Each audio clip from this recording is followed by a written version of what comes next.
Assalamualaikum warahmatullahi wabarakatuh. Alhamdulillahilladzi an'ama 'alaina bi ni'matil iman wal islam wa ikramana bi khalaqatihi min jami'il 'alam. Asyhadu an la ilaha illallah wa asyhadu anna Muhammadar Rasulullah. Allahumma shalli 'ala sayyidina Muhammad wa 'ala ali sayyidina Muhammad, amma ba'du. Sahabat Zakat TV yang dirahmati Allah Subhanahu wa taala, apa kabar iman Anda hari ini? Doa dan harapan kami, semoga keimanan kita senantiasa meningkat dari hari ke hari. Dengan meningkatnya keimanan, maka akan semakin kuatlah pertahanan mental dan jiwa kita. Dengan meningkatnya keimanan, maka diri kita memiliki pertahanan, khususnya jika realitas kehidupan yang kita hadapi tidak sesuai dengan keinginan yang kita impikan. Kekuatan-kekuatan yang seperti ini sungguh sangat dibutuhkan jika seseorang sudah memasuki tahapan kehidupan rumah tangga, agar rumah tangganya senantiasa asmara, amanah, sakinah, mawaddah, warahmah. Sehingga tema dalam kesempatan kita kali ini adalah mengalah. Tema ini muncul terinspirasi dari pertanyaan seorang klien yang merasa kehidupannya begitu runyam luar biasa. Dikatakan runyam karena ia dengan pasangannya semula tidak ada masalah apa-apa. Sampai kemudian anak terlahir juga semuanya aman-aman saja.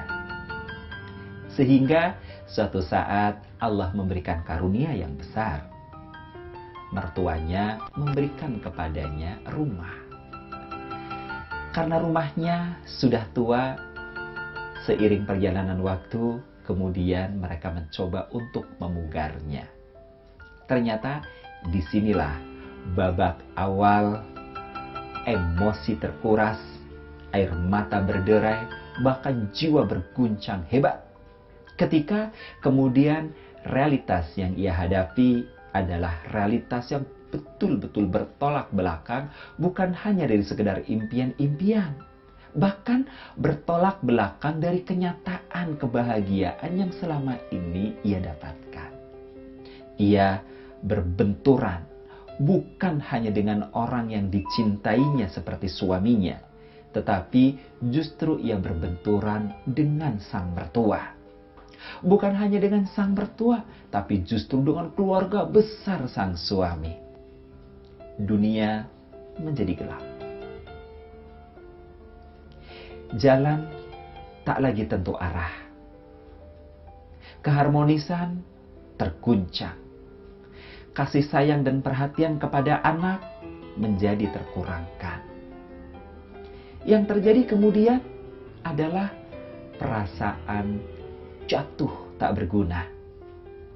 Mencoba berlindung di balik keluarga, kembali ke orang tua, itu pun tidak menyelesaikan masalah.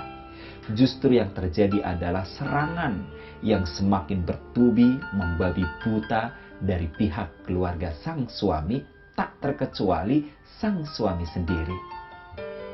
Bahkan sang suami ketika marah nyaris terlontar kata-kata cerai. Kehidupan rumah tangga yang seperti ini jelas kehidupan rumah tangga yang betul-betul berada di ujung tanduk jika kedua belah pihak terus mempertahankan egoisme pribadinya. Yang terjadi dalam benak seorang istri adalah pemikiran-pemikiran merewind ke belakang tentang pengabdian-pengabdian yang jelas syarat dengan pengorbanan-pengorbanan yang selama ini sudah ia berikan kepada sang suami. Sang suami karena intensif bergaul dengan pihak keluarga sendiri, kepercayaannya kepada istri mulai terdegradasi, kemudian yang muncul kembali adalah emosi-emosi, khususnya jika mengatakan satu kalimat tertentu kepada sang istri, kemudian di hadapan sang suami tampak sang istri tidak bergeming. Sang istri tidak melakukan apa yang disebutkan oleh sang suami. Maka kemudian Rewind dalam benak sang suami adalah, kurang apa posisi saya sebagai suami? Nafkah diberikan, rumah dari orang tua sudah diserahkan, tapi pengabdian sang istri tidak terbukti, tidak menyenangkan, tidak menenteramkan. Dalam dua gejolak kecamuk merewind ke belakang tentang investasi, tentang pengorbanan, tentang prestasi masing-masing, kemudian mereka berdiri dan tumbuh pada sisi egoismenya sendiri-sendiri, ibarat dua patung batu karang yang tumbuh berseberangan dalam jarak yang berdekatan. Mereka dekat, tapi tidak saling bersentuhan. Mereka ada, tapi tidak saling menyapa. Kondisi seperti ini jelas tidak menguntungkan bagi kehidupan rumah tangga yang diharapkan bisa senantiasa asmara, amanah, sakinah, mawadah, warahmah. Belum lagi terpaan angin provokasi dari berbagai macam pihak. Jika sudah seperti ini, bukan hanya dunia gelap, tetapi serasa dunia kiamat, runtuh, ada tapi terasa tiada, dipijak tapi tidak kokoh, bergerak tapi tidak sampai kepada tujuan. Biduk rumah tangga terombang-ambing di tengah samudera kehidupan yang penuh dengan ketidakpastian. Biduk rumah tangga bergerak tanpa kompas yang jelas. Disinilah agama mengambil peran. Disinilah nilai keimanan dibutuhkan. Itulah kenapa Rasulullah SAW ketika ditanya tentang apa itu iman, beliau menegaskan, al-imanu tasdiqu biqalbi wa iqraru bil lisan wa amalu bil arkan. Iman itu adalah penguatan, pembenaran tertanam di dalam hati sanubari. Diucapkan yang fasih dan jelas dengan lisan. Dilanjutkan dengan pengamalan rukun-rukunnya dalam amal-amal perbuatan. Menapaki kehidupan rumah tangga tidak terlepas dari pengokohan nilai-nilai keimanan. Bahkan ketika sandang, pangan, papan sudah tidak menjadi persoalan. Dalam kisah di atas tadi, tampaknya benar semua itu tidak ada persoalan.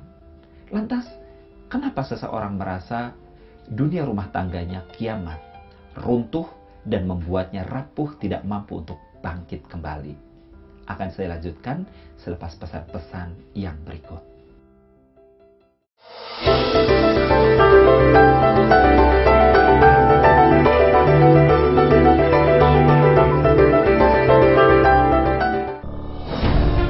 Ketika keindahan dunia merebak keselarasan, berbagi kemesraan.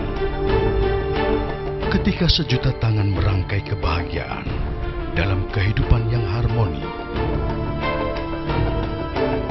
Ketika zakat Anda wujudkan indahnya dunia.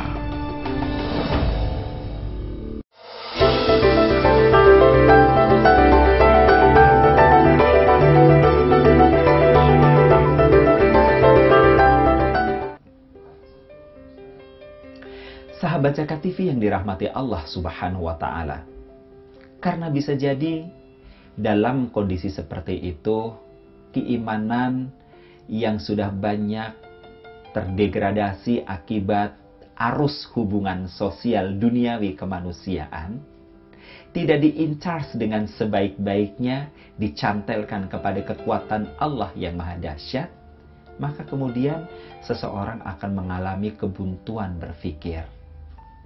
Celakanya jika ternyata hal seperti ini terjadi pada keluarga-keluarga yang notabene-nya di tengah masyarakat mereka adalah keluarga yang religius.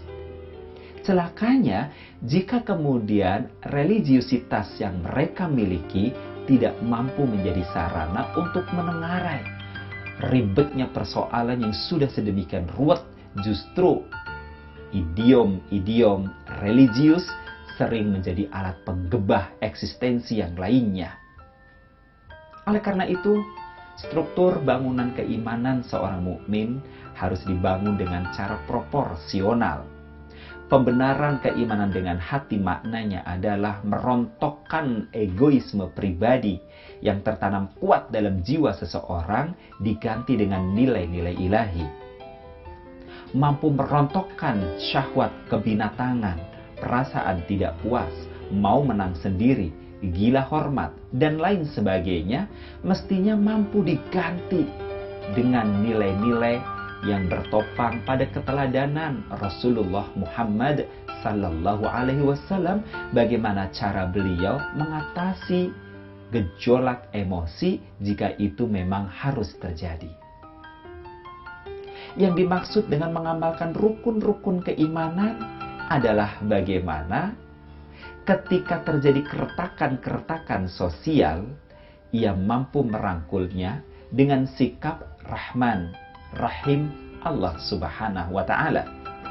Ia mampu mengangkat harkat dan martabat lawan bicara di saat ia dijatuhkan oleh lawan bicaranya, sehingga Islamnya adalah rahmatan lil alamin. Sebagaimana Rasulullah sallallahu alaihi wasallam, beliau adalah seorang nabi dan rasul, terhormat, bermartabat, mulia kedudukannya di tengah sosial masyarakat. Ibadahnya tiada tanding, tiada banding. Ketekunannya dalam menjalankan ubudiyah kepada Allah Subhanahu wa Ta'ala nomor 1. Orang pun menaruh hormat dengan ketekunan beliau untuk bersandar kepada Allah melalui amal-amal rububiyah. Tapi apa yang terjadi? Ketekunan Rasulullah hadir ke Ka'bah untuk menyembah Allah, bersujud, ruku dengan takbirnya. Ternyata perjalanan menuju rumah Allah itu tidak semulus yang diharapkan. Di sebuah tikungan yang di situ ada rumah seorang Yahudi dari lantai 2 senantiasa rajin menyiramkan kotoran manusia. Sehingga Rasulullah senantiasa bermandikan kotoran manusia baik sepulang dan ataupun sebelum berangkat ke masjid. Dan suatu hari ketika beliau tiba di tikungan, di tempat di mana beliau biasa disiram kotoran, beliau pun kemudian celingukan kanan kiri, mencari tahu, bertanya-tanya kenapa tumbenan kali ini si Yahudi tidak menyiram beliau dengan kotoran manusia. Tiba di rumah, beliau bercerita kepada para sahabat. Salah seorang di antara mereka menjawab, "Ya Rasulullah, Yahudi yang itu jatuh sakit." Rasulullah bukan bilang alhamdulillah. Rasulullah bukan bersyukur, mensyukuri atas musibah yang menimpa sang Yahudi. Rasulullah justru memerintahkan kepada sang istri untuk memasak. Setelah selesai dimasak, beliau meminta agar istrinya mengemas masakannya. Setelah dikemas masakannya, barulah beliau mengangkatnya dan membawanya keluar. Tiada lain dan tiada bukan tujuan beliau keluar dengan sahabat, menenteng makanan yang baru dimasak oleh sang istri tercintanya adalah menuju ke rumah Yahudi. Untuk apa? Mengunjungi, menjenguknya, karena sang Yahudi yang biasa menyiram kotoran manusia ke tubuhnya itu dalam keadaan sakit. Beliau datang menyerahkan makanan. Yahudi yang semula ketakutan luar biasa, justru hatinya menjadi lunak. Kebencian yang semula menggumpal berubah menjadi cinta kasih sayang. Cinta kasih sayang yang tumbuh sedemikian rupa berubah menjadi pengabdian. Rasulullah Sallallahu Alaihi Wasallam diserang oleh Yahudi dengan egoisme dan gengsi yang begitu tinggi. Beliau orang yang berkedudukan di tengah masyarakat, tetapi beliau tidak memanfaatkan emosi dan egoisme pribadinya. Mendapat perlakuan buruk, beliau diam mengalah. Pada saat ada peluang untuk membalas, justru beliau mengangkat martabat orang yang telah menyerangnya. Sakit dikunjungi, dikasih kebaikan, menjadi sehat, menjadi kuat. Dan ternyata kekuatannya kali ini menjadi sarana mengabdi kepada Rasulullah Sallallahu Alaihi Wasallam. Demikianlah dalam kehidupan rumah tangga. Seorang klien yang datang kepada kami di klinik hati bersama dengan keluarga besarnya, kakak perempuannya dan suami kakak perempuannya yang berarti iparnya, bahkan dengan walinya bapaknya, yang ternyata mereka adalah orang-orang yang soleh. Bapaknya juga seorang guru agama. Maka berbincanglah mereka, bertuturlah mulai dari sang kakak perempuan sampai sang klien menceritakan keadaan kehidupan rumah tangganya persis seperti yang sudah saya angkat di depan tadi. Dipaparkanlah oleh sang wanita. Awal serangan yang ia terima adalah sang mertua mengatakan kalau dirinya adalah istri yang songong, menantu yang songong dalam bahasa Betawi. Maksudnya adalah istri dan wanita yang tidak tahu adab sopan santun. Dan sang mertua bukan hanya mengatakan kepada sang menantu saja, bukan hanya menyampaikan kepada anak lelakinya yang menjadi suami dari sang menantunya saja, bahkan sang mertua mengumumkannya kepada keluarga besarnya.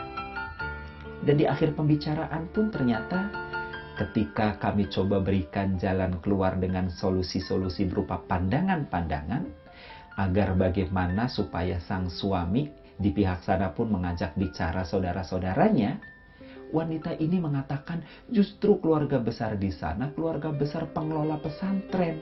Bisa dibayangkan, citra besar sebuah pesantren. Tapi yang terjadi adalah penyerangan terhadap sebuah kehidupan rumah tangga. Bagaimanakah endingnya? Akan saya lanjutkan selepas pesan-pesan yang berikut.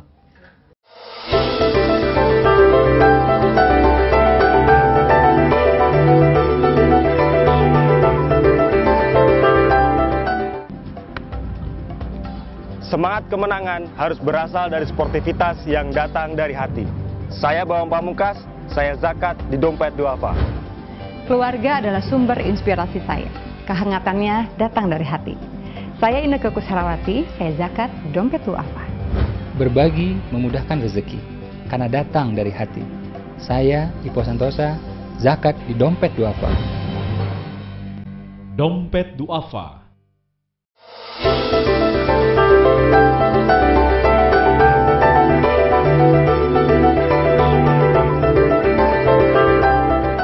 Sahabat Zakat TV yang dirahmati Allah Subhanahu wa Ta'ala, saya pribadi cukup tercengang ketika sang wanita mengatakan pihak keluarga sang suami sesungguhnya adalah pihak yang sangat paham dengan agama.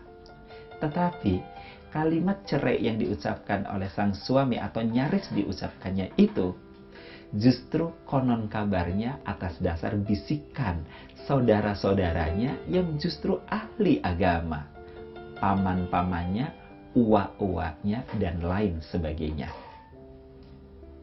Dan dalam kondisi yang dilematis seperti itu, di mana kebenaran keimanan tidak lagi mampu merontokkan egoisme pribadi seseorang, di mana ucapan lisan keimanan tidak mampu membelokkan lisan seseorang untuk ikut pada lisan Rasul Sallallahu Alaihi Wasallam, di mana amalan-amalan fisik tidak bisa lagi membangun sesuai dengan perintah keimanan. Maka disinilah saatnya seseorang mengalah, bukan menyerah. Saatnya seseorang mundur, bukan untuk hancur, tetapi dalam rangka cooling down, dalam rangka menyusun kekuatan baru. Lantas ia maju ke depan dengan memperbaharui wajah penampilan kebaikannya yang begitu luar biasa, supaya kehidupan rumah tangga mereka kembali menjadi normal. Ada yang menjadi beban pikiran sang wanita. Di antaranya adalah rumah yang sedang direnovasinya itu kelak jika sudah jadi, seorang istrinya tidak boleh menempati. Yang kedua, ketika sang istri mengatakan bahwa kini dia tengah mengandung anaknya yang kedua, buah cinta kasih dengan sang suami, celakanya sang suami mengatakan itu bukan dari saya. karena 3 bulan terakhir kita tidak tidur bareng. Kata sang istri, ini kandungan usianya sudah 6 bulan. Dan seterusnya. Sang suami hanya menginginkan agar sang istri tetap hadir kepada ibu mertuanya setiap hari, karena memang rumah mereka berdekatan. Bagi sang wanita, ini adalah beban mental yang sangat luar biasa. Kenapa? Karena kehadirannya di hadapan sang mertua sering tidak dianggap. Kehadirannya di hadapan sang mertua sering membuatnya tidak ditegur. Karena sang mertua sudah mengucapkan kalimat bahwa wanita ini sudah tidak dianggap lagi sebagai menantunya. Terasa buntu memang, tetapi masih tetap ada jalan keluar. Seorang wanita tetap dia akan memenangkan pertempuran kebuntuan dalam rumah tangga bukan dengan kesewenang-wenangannya menuju kemenangan, tapi justru yang terjadi adalah tetap berdiri pada posisi syariat dengan sikap mengalah untuk meraih kemenangan yang besar. Lantas, kami sarankan agar wanita ini tetap kembali ke rumahnya yang sedang direnovasi. Bukan mengatasnamakan dirinya. Jangan mengaku bahwa ini adalah hak saya sebagai istri. Tapi katakanlah ini untuk anak-anak kita, untuk buah hati kita. Jelaskan kepada sang suami bahwa alangkah sedihnya anak kita jika dalam masa pertumbuhannya ia bermain dengan teman-temannya, kemudian teman-temannya sedang mengagung-agungkan, memamerkan tentang rumah tinggalnya. Lantas sang anak pun gak mau kalah. Dia mengatakan, aku juga punya rumah, rumahku juga besar. Kemudian teman-temannya bertanya, rumah yang mana? Itu rumah kakek nenekku. Apakah nanti sang anak tidak menjadi bahan tertawaan? Padahal bapak ibunya punya rumah tinggal. Katakanlah hal yang demikian kepada sang suami. Singkat cerita, keluar dari tempat kami, beberapa bulan kemudian sang wanita bercerita bahwa masukan ini telah dijalankannya. Suaminya pun setuju. Rumahnya sudah selesai renovasi dan mereka sudah berkumpul kembali. Sang suami pun kemudian mengatakan akan memilih sang istri bukan mengikuti anjuran ibunya dengan menceraikannya. Tapi masih ada tapi. Sang suami memberikan satu persyaratan bahwa sang istri tetap harus rajin mengunjungi mertuanya. Sang istri ini mengatakan, ini beban buat saya, ini hambatan buat saya. Maka, kata mengalah kali ini bukan lagi sekedar mengalah kepada insan, bukan mengalah kepada makhluk, tapi mengalah kepada syariat, mengalah kepada ketetapan Allah Subhanahu wa Ta'ala. Apa itu? Wanita ini harus mensyukuri bahwa syariat Allah telah menghantarnya bersatu kembali dengan suami dan anaknya. Syariat Allah menghendaki agar persatuan rumah tangganya kuat sampai akhir hayat. Maka permintaan suami yang notabene-nya bagian dari syariat itu pun harus dijalani. Wanita ini harus mengalah. Meskipun ia diperlakukan tidak baik oleh ibu mertuanya, ia harus fokus akan eksistensi dirinya, mendampingi sang suami, supaya bisa mendidik putra-putrinya menjadi anak yang taat kepada Allah, menjadi penolong agama Allah. 3 konsentrasi ini harus dipegang penuh. Kemudian, terkait dengan perlakuan-perlakuan sang mertua, biarkan waktu yang menyelesaikannya. Wanita ini sukses, mampu mempertahankan kehidupan rumah tangganya. Kenapa? Karena ia mengalah. Mengalah dengan keadaan, mengalah dengan tindak kezaliman, dan mengalah dengan syariat Allah Subhanahu wa Ta'ala, meskipun itu terasa tidak enak dirasakan. Suaminya tetap ada di sisinya. Anaknya senantiasa menjadi anak yang tampil manis di hadapannya. Hubungannya dengan mertua ia nikmati sebagai sebuah realita di mana manusia memang tidak semuanya harus sama. Baginya kebersamaan, bersama dengan pasangan dan anak-anaknya dalam kehidupan rumah tangga jelas adalah segala-galanya. Benarlah apa yang Allah Subhanahu wa taala firmankan, wa'tasimu bihablillahi jami'a wa la tafarraqu. Berpegang teguhlah kalian kepada tali agama Allah semuanya, berjamaah, bersama-sama, dan janganlah kalian bercerai-berai. Untuk bisa berjamaah dalam ikatan agama Allah Subhanahu wa taala, memang lebih banyak dibutuhkan sikap mengalah, bukan sikap mengalahkan. Sikap tenang, bukan sikap sewenang-wenang. Sikap tunduk, bukan sikap mencari menang. Mudah-mudahan siapapun kita, jika kita bisa melangkah bersama dengan Allah dengan prinsip mengalah, tanda kutip, kita menjadi orang yang berbahagia fid dunya wa fil akhirah.